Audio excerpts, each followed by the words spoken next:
双语音标领航，注音阅读启蒙，叶兴阳有声读物。Euthydemus by Plato. Translated by Benjamin Jowett. Introduction. The Euthydemus, though apt to be regarded by us only as an elaborate jest, has also a very serious purpose. It may fairly claim to be the oldest treatise on logic, for that science originates in the misunderstandings which necessarily accompany the first efforts of speculation.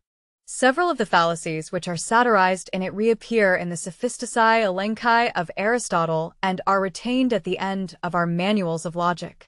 But if the order of history were followed, they should be placed not at the end but at the beginning of them, for they belong to the age in which the human mind was first making the attempt to distinguish thought from sense, and to separate the universal from the particular or individual, how to put together words or ideas, how to escape ambiguities in the meaning of terms or in the structure of propositions, how to resist the fixed impression of an eternal being or perpetual flux, how to distinguish between words and things. These were problems not easy of solution in the infancy of philosophy. They presented the same kind of difficulty to the half-educated man which spelling or arithmetic do to the mind of a child. It was long before the new world of ideas which had been sought after with such passionate yearning was set in order and made ready for use. To us the fallacies which arise in the pre-Socratic philosophy are trivial and obsolete because we are no longer liable to fall into the errors which are expressed by them. The intellectual world has become better assured to us, and we are less likely to be imposed upon by illusions of words. The logic of Aristotle is for the most part latent in the dialogues of Plato. The nature of definition is explained not by rules but by examples in the Charmides, Lysis, Laches, Protagoras, Meno, Euthyphro, Theaetetus, Gorgias, Republic. The nature of division is likewise illustrated by examples in the Sophist and Statesman. A scheme of categories is found in the Philebus. The true doctrine of contradiction is taught, and the fallacy of arguing in a circle is exposed in the Republic. The nature of synthesis and analysis is graphically described in the Phaedrus. The nature of words is analyzed in the Cratylus. The form of the syllogism is indicated in the genealogical trees of a sophist and statesman. A true doctrine of predication and an analysis of the sentence are given in the sophist. The different meanings of one and being are worked out in the Parmenides. Here we have most of the important elements of logic, not yet systematized or reduced to an art or science, but scattered up and down as they would naturally occur in ordinary discourse. They are of little or no use or significance to us, but because we have grown out of the need of them, we should not therefore despise them. They are still interesting and instructive for the light which they shed on the history of the human mind. There are indeed many old fallacies which linger among us, and new ones are constantly springing up. But they are not of the kind to which ancient logic can be usefully applied. The weapons of common sense, not the analytics of Aristotle, are needed for their overthrow. Nor is the use of the Aristotelian logic any longer natural to us. We no longer put arguments into the form of syllogisms like the schoolmen. The simple use of language has been, happily, restored to us. Neither do we discuss the nature of the proposition, nor extract hidden truths from the copula, nor dispute any longer about nominalism and realism. We do not confuse the form with the matter of knowledge, or invent laws of thought, or imagine that any single science furnishes a principle of reasoning to all the rest. Neither do we require categories or heads of argument to be invented for our use. Those who have no knowledge of logic, like some of our great physical philosophers, seem to be quite as good reasoners as those who have. Most of the ancient puzzles have been settled on the basis of usage and common sense. There is no need to reopen them. No science should raise problems or invent forms of thought which add nothing to knowledge and are of no use in assisting the acquisition of it. This seems to be the natural limit of logic and metaphysics. If they give us a more comprehensive or a more definite view of the different spheres of knowledge, they are to be studied. If not, not. The better part of ancient logic appears hardly, in our own day, to have a separate existence. It is absorbed in two other sciences. 1. Rhetoric. If indeed this ancient art be not also fading away into literary criticism. 2. The science of language, under which all questions relating to words and propositions and the combinations of them may properly be included.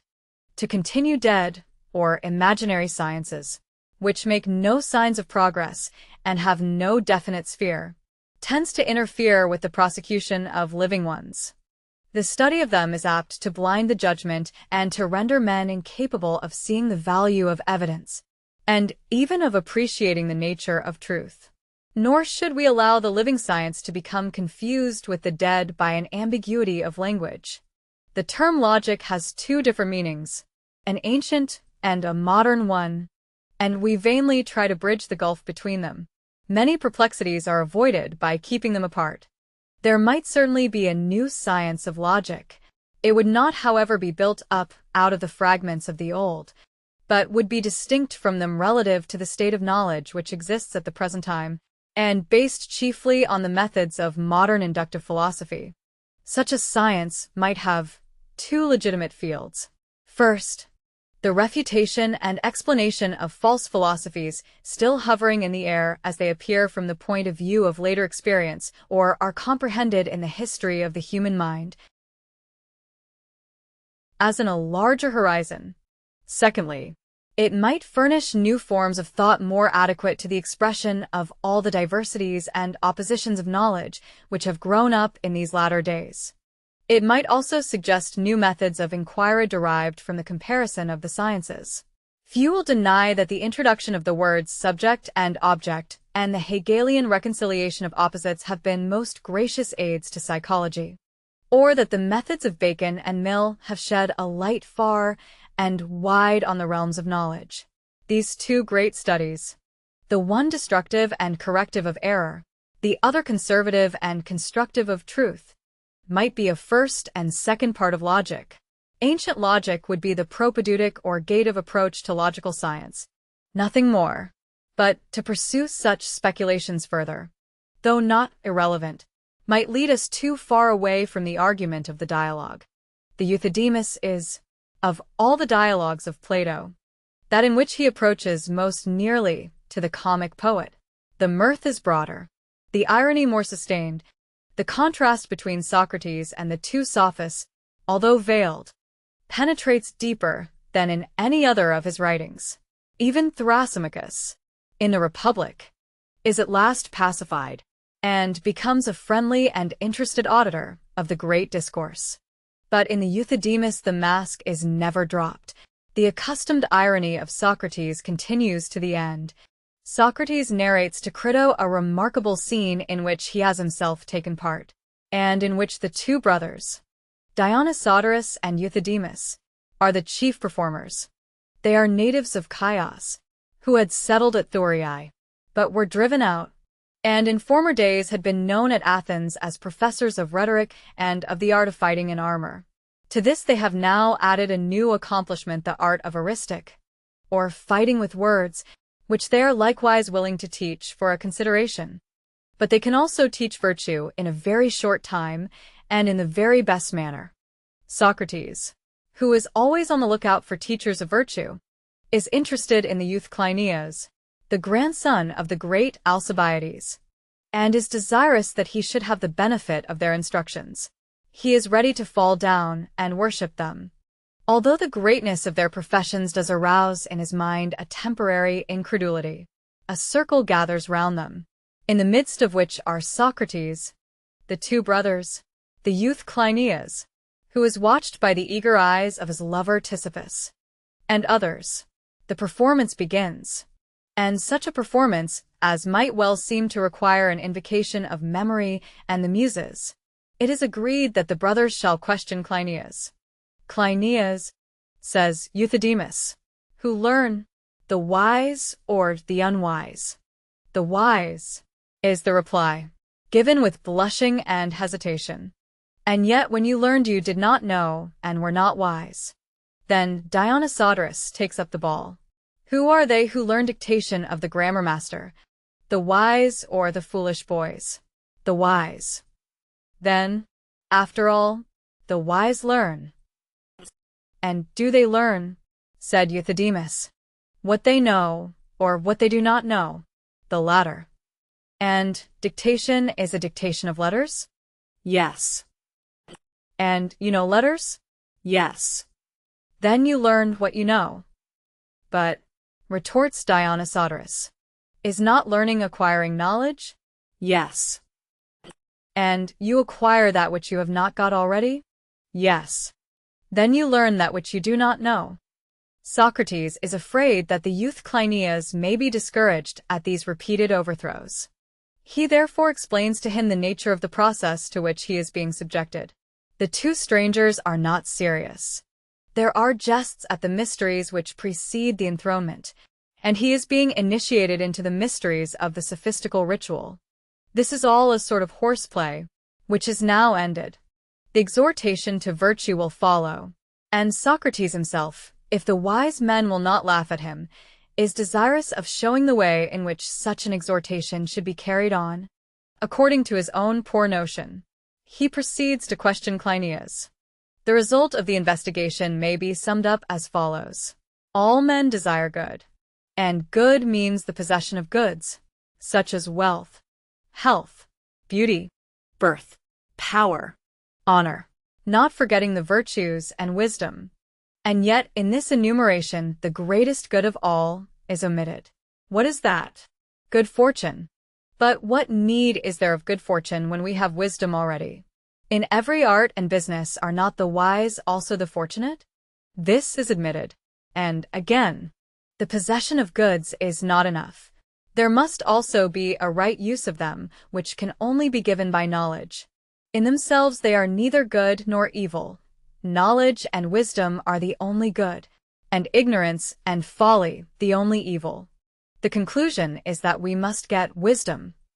But can wisdom be taught? Yes, says Cleinias.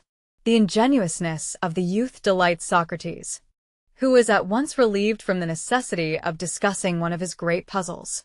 Since wisdom is the only good, he must become a philosopher, or lover of wisdom. That I will, says Cleinias.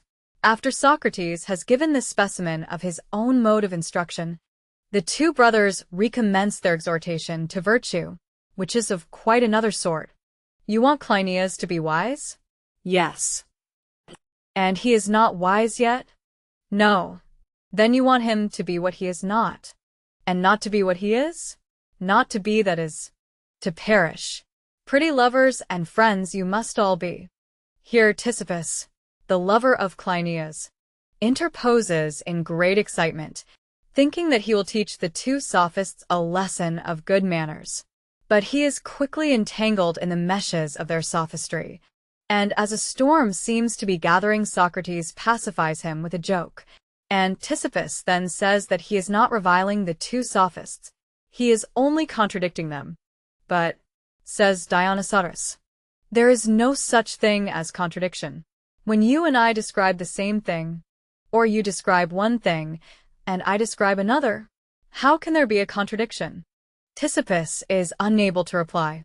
Socrates has already heard of the denial of contradiction, and would like to be informed by the great master of the art. What is the meaning of this paradox? Is there no such thing as error, ignorance, falsehood? Then what are they professing to teach? The two sophists complain that Socrates is ready to answer what they said a year ago, but is nonplussed at what they are saying now. What does the word nonplussed mean? Socrates is informed, in reply, that words are lifeless things, and lifeless things have no sense or meaning. Ctesippus again breaks out, and again has to be pacified by Socrates, who renews the conversation with Cleinias. The two sophists are like Proteus in the variety of their transformations, and he, like Menelaus in the Odyssey, hopes to restore them to their natural form. He had arrived at the conclusion that Cleinias must become a philosopher, and philosophy is the possession of knowledge, and knowledge must be of a kind which is profitable and may be used. What knowledge is there which has such a nature? Not the knowledge which is required in any particular art, nor again the art of the composer of speeches, who knows how to write them, but cannot speak them, although he too must be admitted to be a kind of enchanter of wild animals. Neither is the knowledge which we are seeking the knowledge of the general. For the general makes over his prey to the statesman, as the huntsman does to the cook, or the taker of quails to the keeper of quails. He is not the use of that which he acquires. The two inquirers, Cleinias and Socrates, are described as wandering about in a wilderness, vainly searching after the art of life and happiness. At last they fix upon the kingly art, as having the desired sort of knowledge. But the kingly art only gives men those goods which are neither good nor evil. And if we say further that it makes us wise, in what does it make us wise? Not in special arts, such as cobbling or carpentering, but only in itself. Or say again that it makes us good. There is no answer to the question. Good in what? At length in despair Cleinias and Socrates turn to the Dioscuri and request their aid. Euthydemus argues that Socrates knows something, and as he cannot know and not know, he cannot know some things and not know others, and therefore he knows all things. He and Dionysodorus and all other men know all things. Do they know shoemaking, etc.? Yes. The skeptical Ctesippus would like to have some evidence of this extraordinary statement. He will believe if Euthydemus will tell him how many teeth Dionysodorus has, and if Dionysodorus will give him a like piece of information about Euthydemus. Even Socrates is incredulous, and indulges in a little raillery at the expense of the brothers. But he restrains himself, remembering that if the men who are to be his teachers think him stupid, they will take no pains with him. Another fallacy is produced which turns on the absoluteness of the verb to know. And here Dionysodorus is caught napping, and is induced by Socrates to confess that he does not know the good to be unjust. Socrates appeals to his brother Euthydemus. At the same time he acknowledges that he cannot, like Heracles, fight against a hydra, and even Heracles, on the approach of a second monster, called upon his nephew Iolaus to help. Dionysodorus rejoins that Iolaus was no more the nephew of Heracles than of Socrates. For a nephew is a nephew, and a brother is a brother, and a father is a father, not of one man only, but of all, nor of men only, but of dogs and sea monsters. Ctesippus makes merry with the consequences which follow. Much good has your father got out of the wisdom of his puppies. But, says Euthydemus, unabashed, nobody wants much good. Medicine is a good. Arms are a good, money is a good, and yet there may be too much of them in wrong places. No, says Ctesippus, there cannot be too much gold. And would you be happy if you had 3 talents of gold in your belly, a talent in your pate, and a stater in either eye? Ctesippus, imitating the new wisdom, replies, and do not the Scythians reckon those to be the happiest of men who have their skulls gilded and see the inside of them? Do you see? Retorts Euthydemus. What has the quality of vision, or what has not the quality of vision? What has the quality of vision? And you see our garments? Yes. Then our garments have the quality of vision. A similar play of words follows, which is successfully retorted by Ctesippus, to the great delight of Cleinias, who is rebuked by Socrates for laughing at such solemn and beautiful things. But are there any beautiful things? And if there are such, are they the same or not the same as absolute beauty? Socrates replies that they are not the same, but each of them has some beauty present with it. And are you an ox because you have an ox present with you? After a few more amphiboly, in which Socrates, like Ctesippus, in self-defense borrows the weapons of the brothers. They both confess that the two heroes are invincible, and the scene concludes with a grand chorus of shouting and laughing, and a panegyrical oration from Socrates. First, he praises the indifference of Dionysodorus and Euthydemus to public opinion, for most persons would rather be refuted by such arguments than use them in the refutation of others. Secondly, he remarks upon their impartiality, for they stop their own mouths, as well as those of other people. Thirdly, he notes their liberality, which makes them give away their secret to all the world. They should be more reserved. And let no one be present at this exhibition who does not pay them a handsome fee. Or better still, they might practice on one another only. He concludes with a respectful request that they will receive him and Cleinias among their disciples. Crito tells Socrates that he has heard one of the audience criticize severely this wisdom, not sparing Socrates himself for countenancing such an exhibition. Socrates asks what manner of man was this censorious critic. Not an orator, but a great composer of speeches. Socrates understands that he is an amphibious animal, half philosopher, half politician, one of a class who have the highest opinion of themselves and a spite against philosophers, whom they imagine to be their rivals. They are a class who are very likely to get mauled by Euthydemus and his friends, and have a great notion of their own wisdom, for they imagine themselves to have all the advantages and none of the drawbacks both of politics and of philosophy. They do not understand the principles of combination, and hence are ignorant that the union of two good things which have different ends produces a compound inferior to either of them taken separately. Crito is anxious about the education of his children, one of whom is growing up. The description of Dionysodorus and Euthydemus suggests to him the reflection that the professors of education are strange beings. Socrates consoles him with the remark that the good in all professions are few, and recommends that he and his house should continue to serve philosophy, and not mind about its professors. There is a stage in the history of philosophy in which the old is dying out, and the new has not yet come into full life. Great philosophies like the Eleatic or Heraclitean, which have enlarged the boundaries of the human mind, begin to pass away in words. They subsist only as forms which have rooted themselves in language as troublesome elements of thought which cannot be either used or explained away. The same absoluteness which was once attributed to abstractions is now attached to the words which are the signs of them.